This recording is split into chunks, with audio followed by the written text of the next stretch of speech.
Boa tarde, alunos. Professor Álvaro, estamos aqui mais uma vez reunidos na nossa aula ao vivo, na curso de EAD da Uniateneu, e a nossa disciplina, em específico, a nossa aula ao vivo, será de orçamento corporativo. Tá bem? Sejam todos muito bem-vindos, semestre letivo 2020.2, e espero que vocês aproveitem bem o papo que nós vamos tratar aqui com vocês. Notadamente, revisaremos temas que vocês já estudaram nas unidades relacionadas a esta disciplina, tá bem?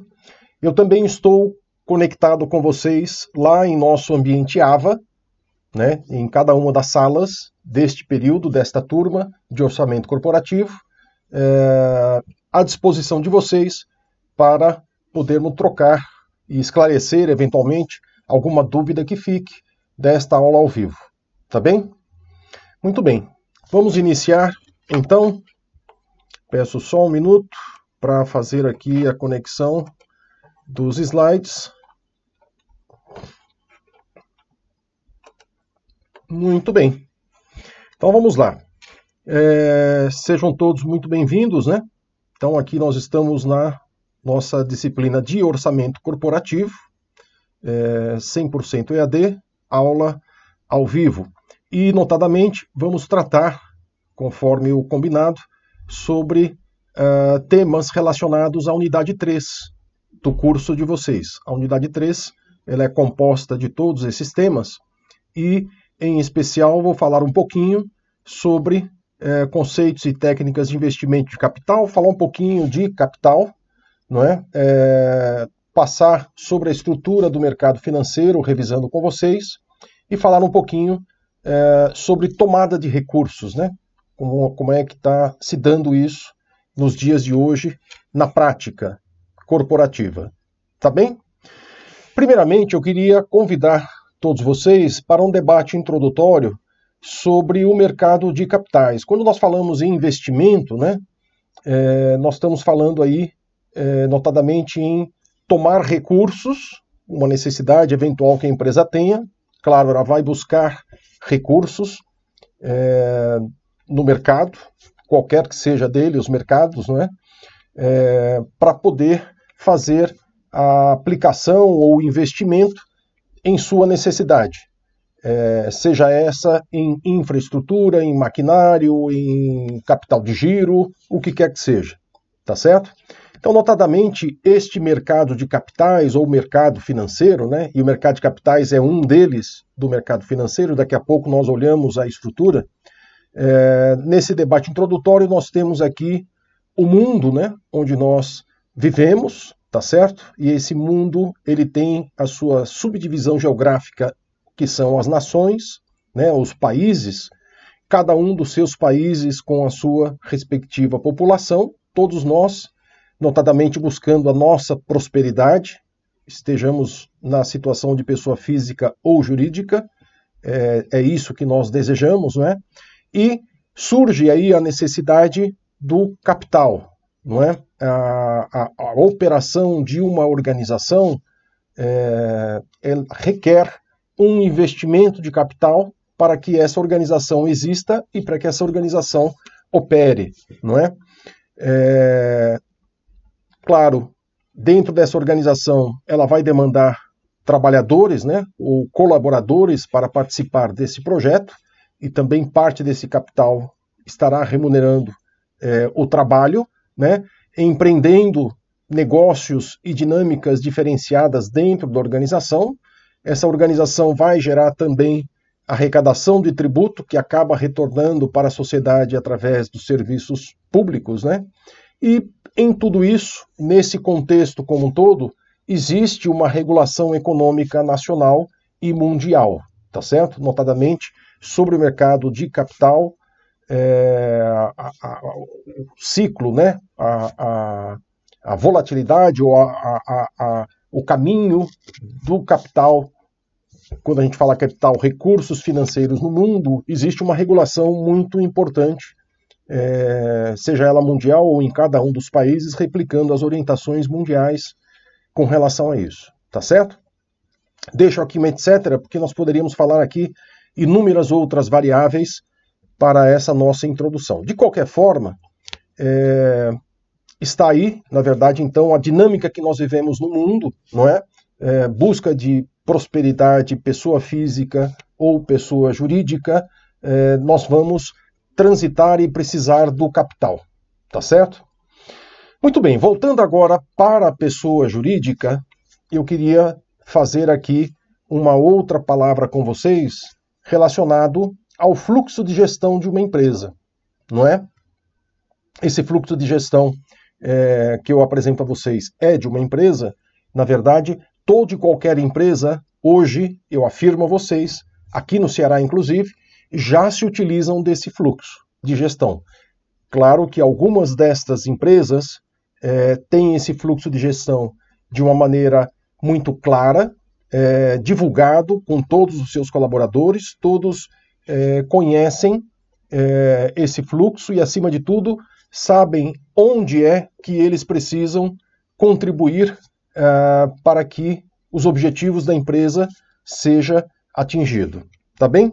Então vamos lá. No nosso fluxo de gestão de uma empresa, e repito, toda e qualquer empresa tem esse fluxo rodando, algumas de forma clara e outras não, mas esse fluxo ele sempre nasce no sonho do empreendedor, não é?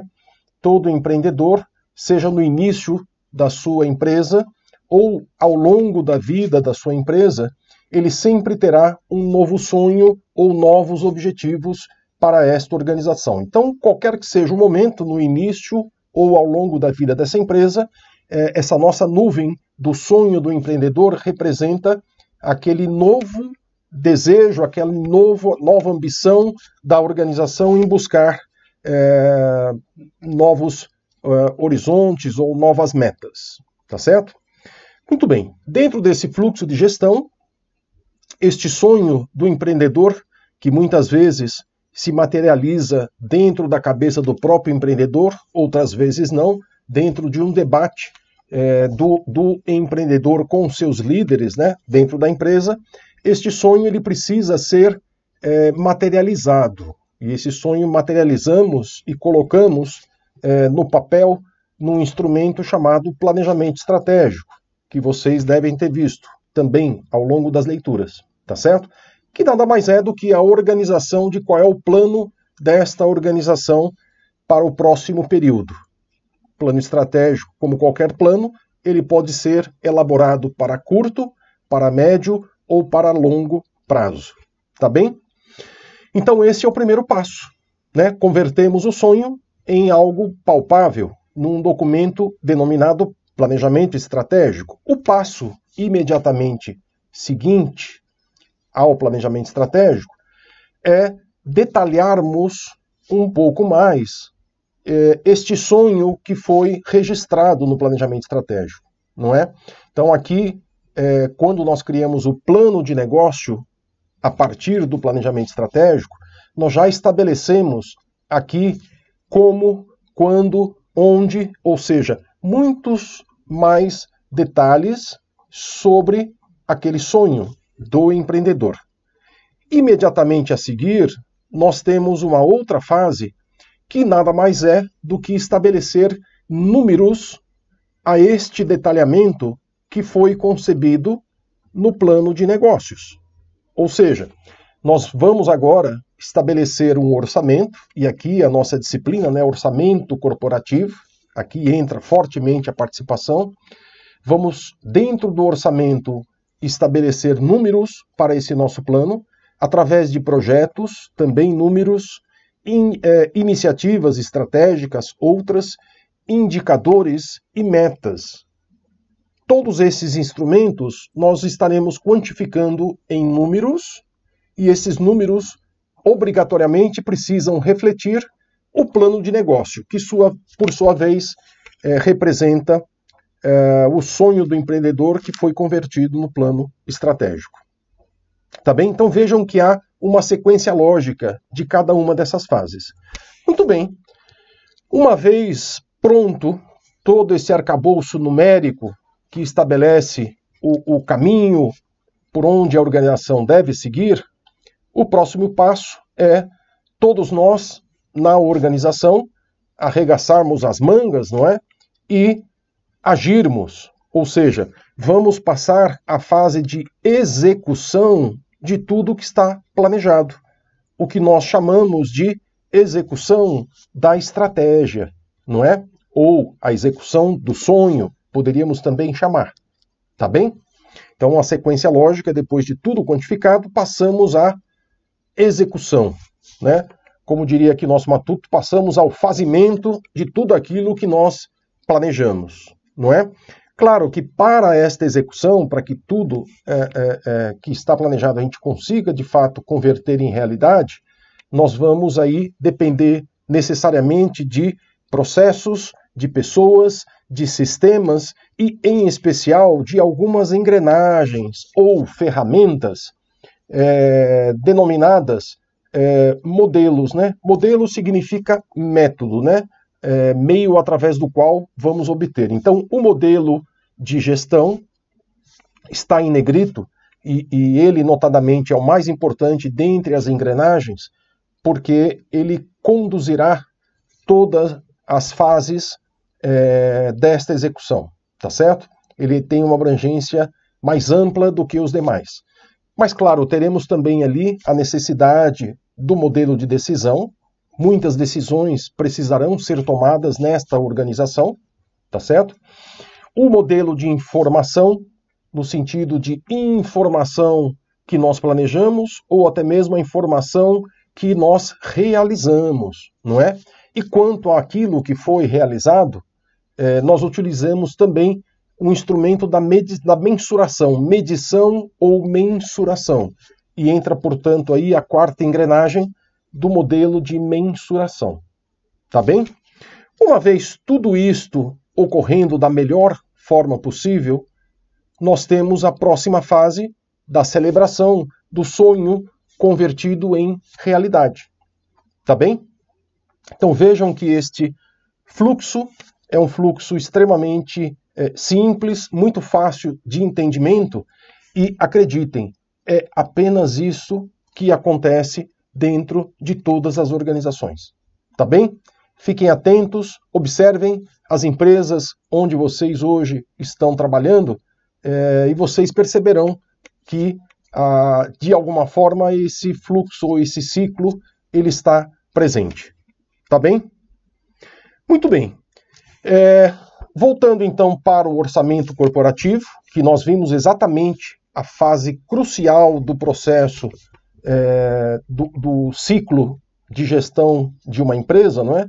O orçamento corporativo ou o orçamento empresarial, ele tem toda uma técnica e uma metodologia para a sua construção e, notadamente, também uma sequência lógica para esta construção, não é? Vocês viram isso, leram no material de vocês que um orçamento ele não é propriamente uma atividade simples a ser feita, não é? Haja visto que quando nós tratamos de um orçamento, nós estamos tratando de uma projeção ou de uma previsão de algo que nós achamos, acreditamos, que irá ocorrer com esta organização no futuro, não é verdade?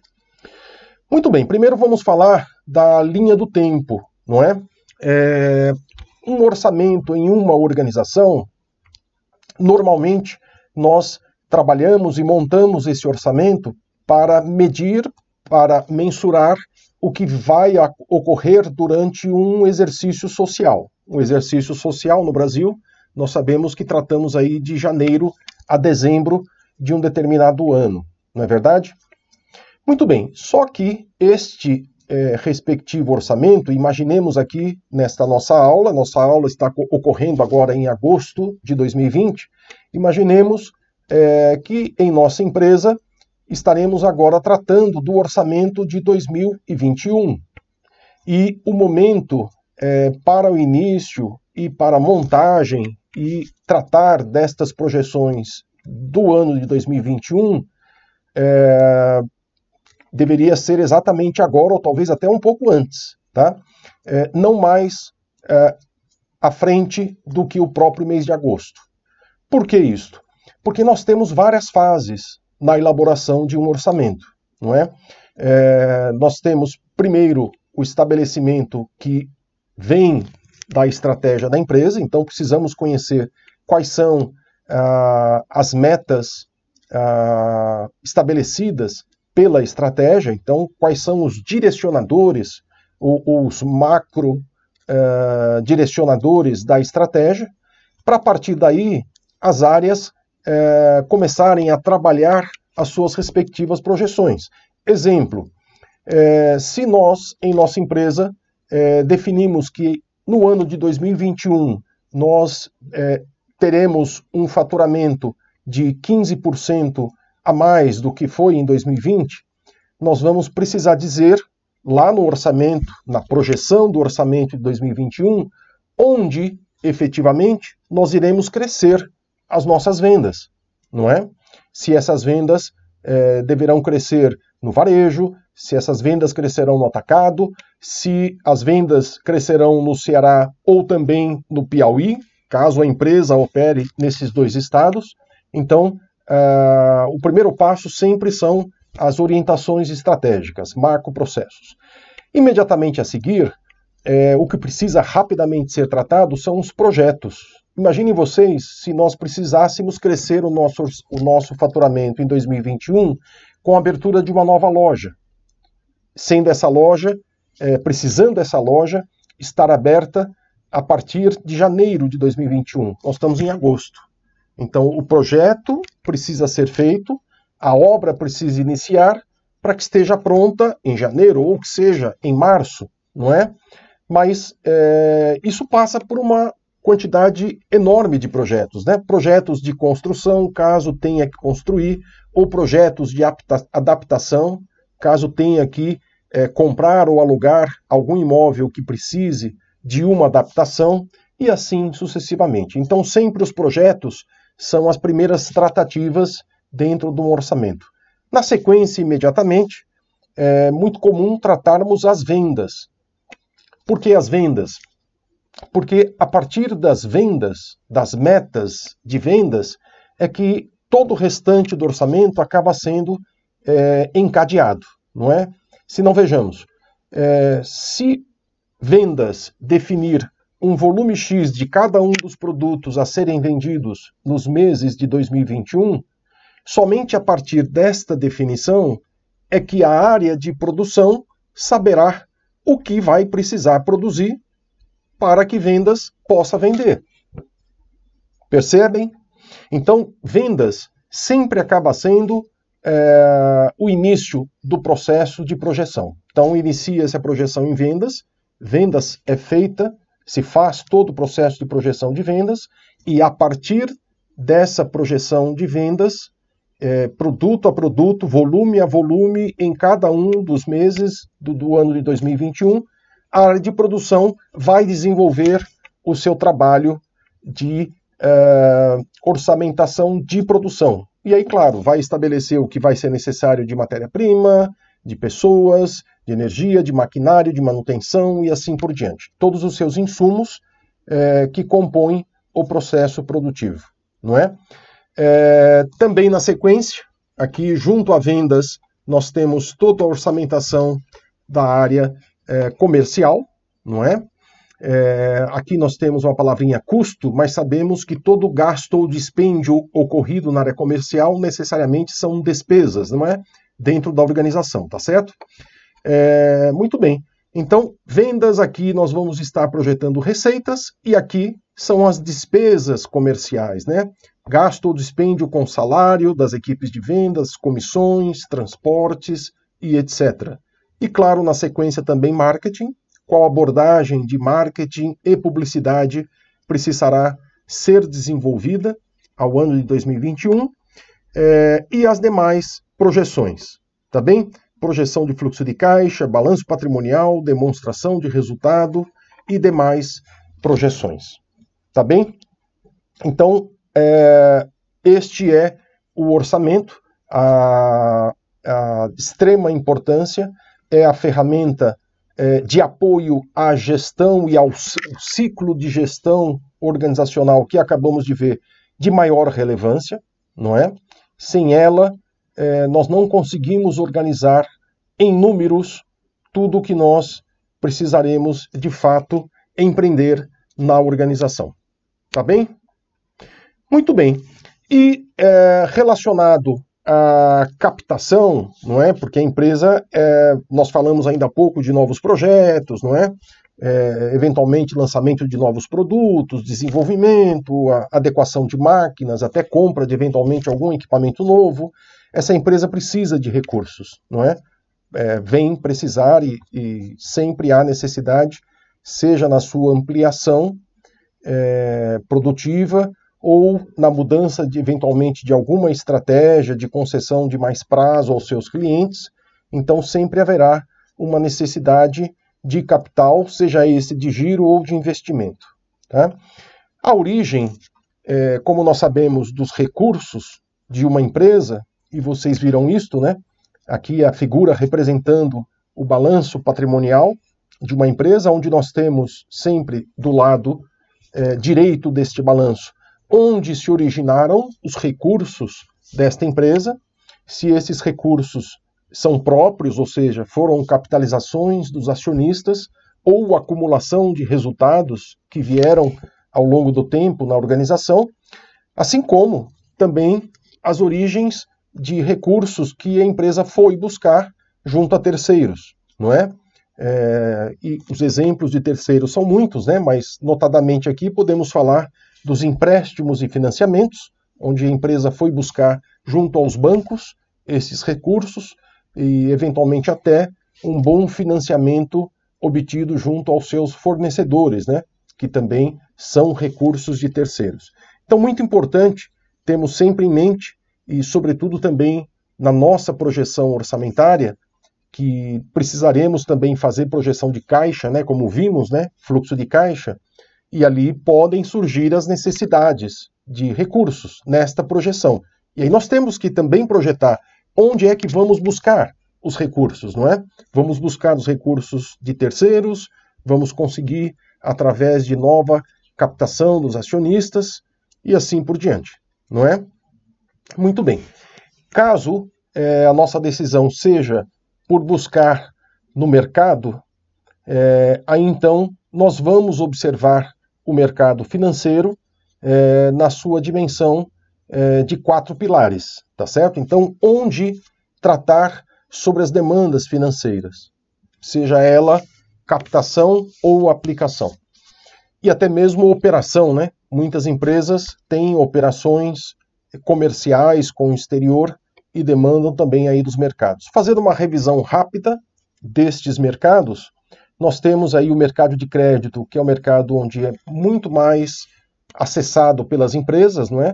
As empresas, quando buscam empréstimos e financiamentos, seja ele de curto ou de longo, essas empresas vão através do mercado de crédito. Então, junto aos bancos comerciais ou aos bancos de desenvolvimento, as empresas obtêm os recursos que precisam para o desenvolvimento das suas operações, não é? Mas nós temos também o mercado de capitais, onde as empresas podem obter também recursos em outras modalidades, como, por exemplo, abertura do seu capital, seja no mercado de balcão, seja no mercado primário ou secundário, enfim, a empresa ela tem a oportunidade também de buscar recursos através da abertura de capital. É bem verdade que a abertura de capital não é um processo trivial ou tão simples, né? Ele requer aí um caminho a ser trilhado por essa empresa até que ela esteja efetivamente pronta e, acima de tudo, atrativa para que possa abrir o seu capital. As empresas também, algumas delas, né, muitas delas, passaram a fazer ou a ter relação com o mercado externo, não é? Estamos falando aí com o mercado fora do Brasil. Então, algumas empresas utilizam parte da sua matéria-prima vinda do exterior, outras empresas já estão exportando parte dos seus produtos para o mercado externo, e aí, notadamente, essas empresas buscam lá no mercado cambial o apoio para estas operações, seja a operação de importação, seja a operação de exportação, ou até mesmo algumas operações de proteção relacionado à exposição à moeda estrangeira, tá certo? E por final, o mercado monetário, que é um mercado muito mais regulador, que, claro, todos nós, pessoas físicas e jurídicas, estamos suscetíveis ao humor do mercado monetário, mas notadamente este mercado monetário ele é utilizado pelo governo, pelo Banco Central, com o objetivo de regular a liquidez do mercado e, em consequência disso, também regular a taxa de juros no mercado. E, de novo, tudo isso acaba impactando as organizações. Tá bem? Muito bom. Financiamentos de longo prazo, não é? Variáveis importantes, né? Num financiamento de longo prazo, seja para a empresa que esteja tomando, no nosso caso, a nossa empresa, e também seja para as instituições financeiras, né? Então, variáveis, prazo. Qual é o prazo, né? Que seria importante? Qual o prazo que efetivamente eu consigo? Qual o prazo que os bancos estão dispostos a estar financiando a nossa operação? Então, prazo é uma variável importante. Outra variável importante é o risco. O risco de exposição que o banco vai ter com o nosso projeto, mas também, de nossa parte, o risco de liberação ou não dos recursos devidamente negociado com os bancos. A depender do banco a que está se referindo, a empresa pode estar, sim, exposta a riscos, tá? Eu conheço, inclusive, alguns exemplos aqui mesmo no Ceará de empresas que fizeram um planejamento de uma implantação de uma unidade fabril ou até mesmo de uma modernização, fecharam um acordo com um determinado banco, iniciaram todo o processo e, por algum motivo, no meio do caminho, esse banco acabou suspendendo as liberações de recurso ou acabou atrasando as liberações de recursos. Então, isso também é um risco que a empresa tem. E taxa de juros é o mais importante, não é? Para nós que estamos captando, quanto menor os juros, melhor. E felizmente, vivemos hoje no Brasil, novamente aqui em agosto de 2020, uma realidade nunca antes experimentada no mercado interno, né? Uma taxa de juros Selic referencial de 2%. É bem verdade que ainda essa taxa não se reflete quando as empresas estão indo buscar recursos, mas já muitas linhas de crédito de longo prazo pelos bancos públicos extremamente atrativas, né? Como nunca antes visto aqui no Brasil. O que é bom, na verdade, traz boas perspectivas para a nossa recuperação econômica e desenvolvimento. Muito bem. Os recursos de longo prazo nós podemos olhar de dois ângulos, né? De quem concede. Então, banco está concedendo, e aí o que ele vai observar, né? O prazo de exposição. Então, o banco, notadamente, ele vai se preocupar com essa questão da exposição, mas, ao mesmo tempo, na medida do possível e com segurança, ele vai querer estender o prazo, né? Então, o maior prazo de exposição, ele vai manter as operações dele por um maior prazo, ou seja, rentabilizando os juros para a instituição. Claro que ele vai buscar garantias, né? Então, necessidade de maiores garantias, sempre o banco vai buscar. Então, nesse olhar de quem concede, ele vai buscar garantias. exigência da destinação específica. No longo prazo isso é muito comum, não é? No nosso projeto que apresentamos, né, da empresa junto ao banco, nós dissemos, olha, esses 15 milhões que eu estou tomando emprestado aqui junto ao banco, 2,5 milhões nós vamos aplicar na construção da unidade, 5,3 milhões nós vamos utilizar na compra de equipamentos importados, 3,2 milhões na compra de equipamentos nacionais e assim por diante. Então a destinação específica é algo muito presente nessas operações de longo prazo. Outro ponto importante de quem concede, né, a necessidade de acompanhamento dos negócios. Não é? É muito comum os gerentes de pessoas jurídicas, ou seja, aquele gerente do banco que faz a operação e a negociação com a empresa, é muito comum ele estar presente nesta empresa, não só antes ou no momento de fechamento da operação, mas acima de tudo após, porque ele precisa estar se certificando, não só pelo que a empresa diz a ele, gerente, mas pelo que ele observa na visita técnica. É importante que ele esteja muito próximo desses seus clientes, sobretudo aqueles onde repousam os maiores contratos. Tá bem? É muito comum, então, nas empresas, vocês podem observar, o gerente do banco que cuida da conta da empresa, ele pelo menos uma vez por mês ele vem tomar um cafezinho com a área financeira, aproveita e faz uma visita, né, um passeio pela empresa, com o objetivo claro de observar se tudo está transcorrendo bem, né? O estoque está ali posicionado, a indústria está funcionando, a operação de entra e sai está acontecendo, ou seja, a empresa está a pleno vapor. O outro ângulo que nós trazemos aqui nesse nosso papo seria o ângulo de quem recebe, né? Quem está buscando o recurso. Nós, empresa, que fomos ao banco buscar os recursos, né, para investimento. Então, o que nós buscamos, não é? Nós buscamos uma carência. Quanto mais o período de carência, quanto maior o período de carência nós obtivermos junto ao banco, melhor, não é?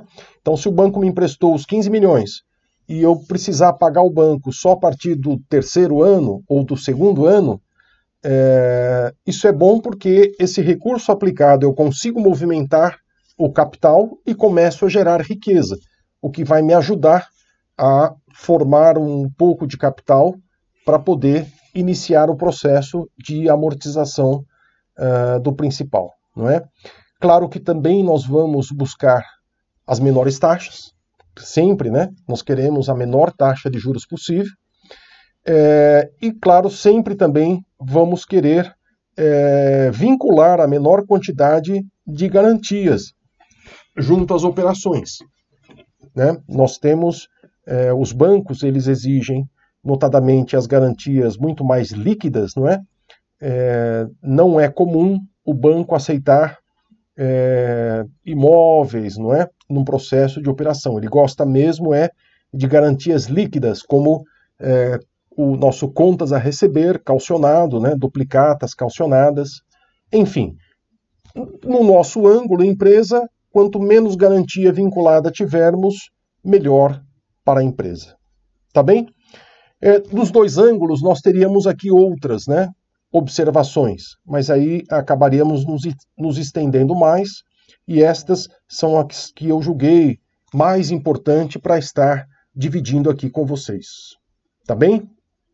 Então aí, tomada de recursos, né? Ainda com relação à fonte de financiamento de longo prazo, eu citei para vocês o mercado de capital, notadamente a abertura do capital da empresa, né? A venda de ações ou debêntures, né? Independente aí do formato da abertura de capital, ela se apresenta como a melhor opção. Na verdade, quando vendemos parte do nosso capital, abrimos o capital, primeiro que nós estamos aqui recebendo novos sócios, não é? São sócios minoritários e que, portanto, teremos algum nível ainda de prestação de contas para esses sócios, mas não impactarão diretamente na gestão, não é? Quando ainda estão na figura de minoritários. E quando esses sócios são chamados e se decidem a participar aqui na empresa, eles transferem o recurso para a empresa e sobre esse recurso nós não temos que pagar juros. Então vejam, é uma captação que nós fazemos para a empresa, a abertura de capital, que acaba se tornando atrativa justamente por isso. Notadamente nos mercados maduros, como os Estados Unidos e outros mercados, essa modalidade ela se apresenta de uma maneira muito eficaz, tá certo? Aqui no Brasil, ainda não é? Lá fora já perceberam ao longo dos anos vários problemas, mas os órgãos reguladores foram ajustando e minimizando os riscos de ocorrência de novos problemas, de forma que o mercado ele se apresenta assim maduro. No Brasil vem crescendo ao longo do tempo, ao longo dos últimos anos, há um crescimento bastante interessante de abertura de capitais. Em especial aqui no nosso Ceará, nós temos aí algumas empresas que recentemente abriram capital, não é?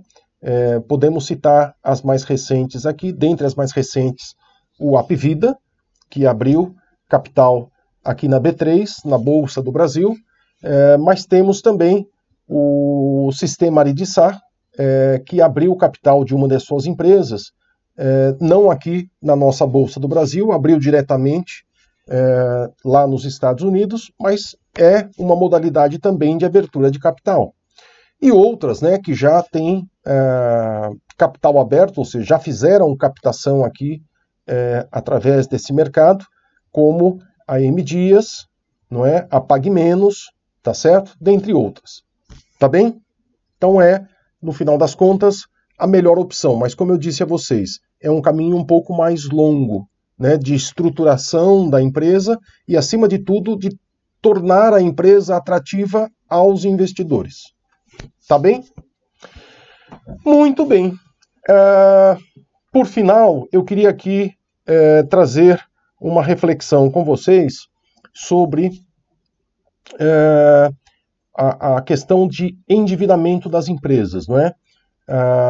E aqui essa questão ela repousa um pouco mais sobre as empresas de pequeno e de médio porte, tá?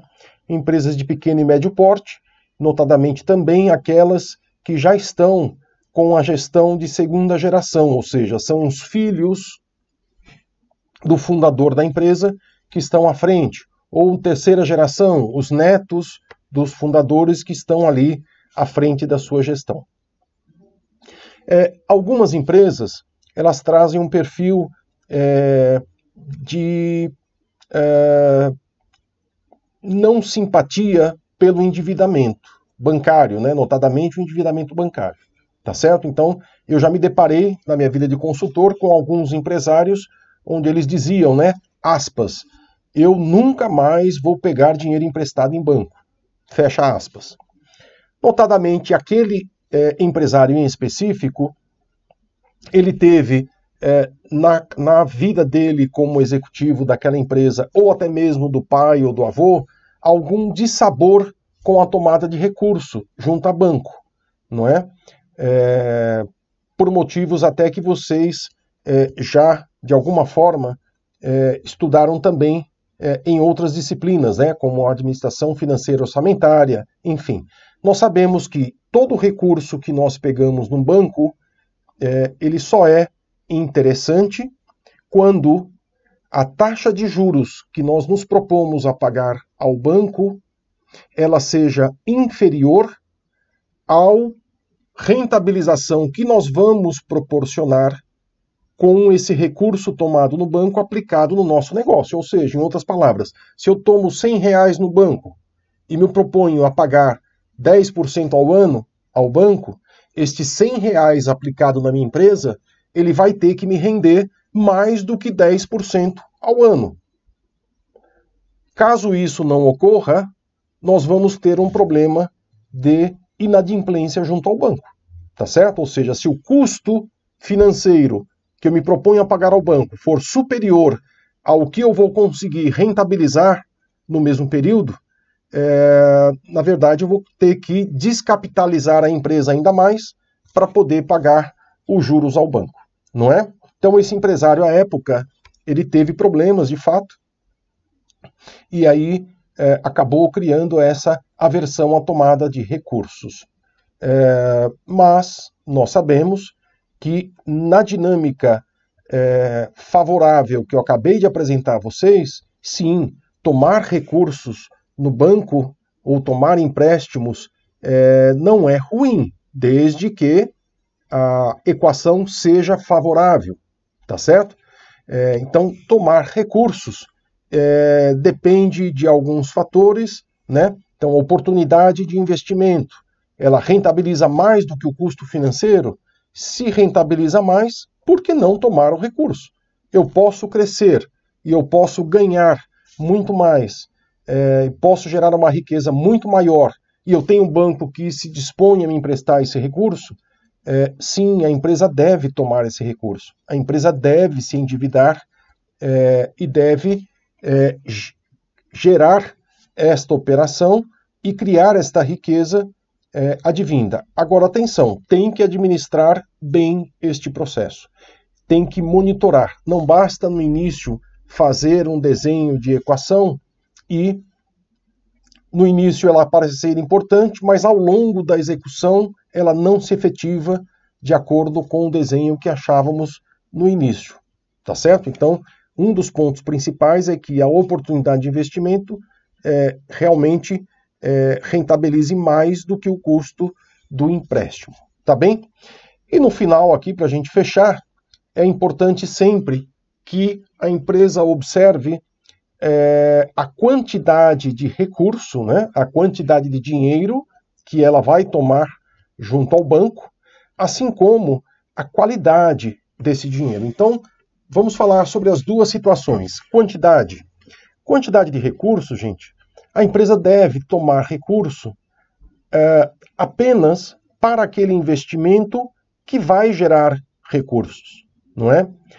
Mas a empresa está precisando aqui de 100 mil reais, mas o banco quer emprestar 150. Claro que o banco quer emprestar, ele percebeu que essa empresa é uma empresa segura, é uma empresa correta, uma empresa que vai gerar riqueza e que vai devolver esses 150 mil e mais os juros. Então, claro que ele quer emprestar recurso. Mas a empresa precisa de 150?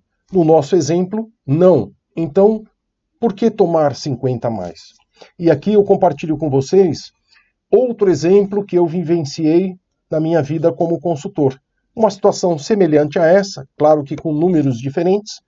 O empresário olhou assim, ok, então se o banco quer me emprestar mais, sabe que eu vou aceitar? Porque eu estou mesmo precisando trocar de carro. Olha aí, já está misturando as entidades, né? Pessoa jurídica e pessoa física, não é? Eu estou precisando trocar de carro, então eu vou aproveitar e vou colocar a troca de carro nesse empréstimo do banco, tá certo? Começam aí os problemas, tá? Então, na verdade, o dono da empresa, ele tem que cuidar da vida financeira dele, pessoa física, com os recursos que ele faz de retirada da empresa. A empresa gerou riqueza, ele, claro, vai retirar parte dessa riqueza para ele. A empresa não gerou riqueza, ele não vai retirar riqueza para ele. Tá bem? Muito bem, então isso é quantidade do recurso, quantidade do dinheiro. A quantidade tem que ser a quantidade exata para aquele projeto que a empresa se dispôs a buscar recurso. Nada a mais e nada a menos. Tá bem? Quanto à qualidade, a qualidade ela diz respeito ao prazo, ou seja, se é longo prazo, quanto mais prazo eu conseguir para pagar, melhor, né? De novo, desde que a equação seja positiva. A equação positiva, o custo que eu vou pagar do empréstimo sempre menor da riqueza que eu vou gerar com a aplicação desse recurso na empresa, tá certo? Essa é a equação positiva. Então, quanto mais prazo eu conseguir, melhor. Quanto maior a carência que eu conseguir, também. E quanto menor a taxa de juros, também. Então, estas variáveis todas dizem respeito à qualidade do dinheiro. Tá bem? Muito bem, pessoal. Então, basicamente é isto que eu queria trazer aqui para vocês como reflexão. Volto a dizer, eu estou aberto, aguardando vocês lá em nosso ambiente AVA, para que eu possa fazer um bate-papo com vocês, com o objetivo de sanar todo e qualquer dúvida que tenha ficado com relação a esse papo, ou até algum link que vocês, algum gancho que vocês gostariam de aproveitar desta nossa aula ao vivo e perguntar, tá certo? Estabeleçam lá, façam a pergunta de vocês e eu estarei lá com o maior prazer e responderei a vocês, tá bem? Desejo a todos vocês um ótimo aprendizado, muita dedicação e esforço, afinal, prosperidade requer 99% de transpiração e apenas 1% de inspiração. Tá bem? Forte abraço a todos e até o nosso próximo encontro.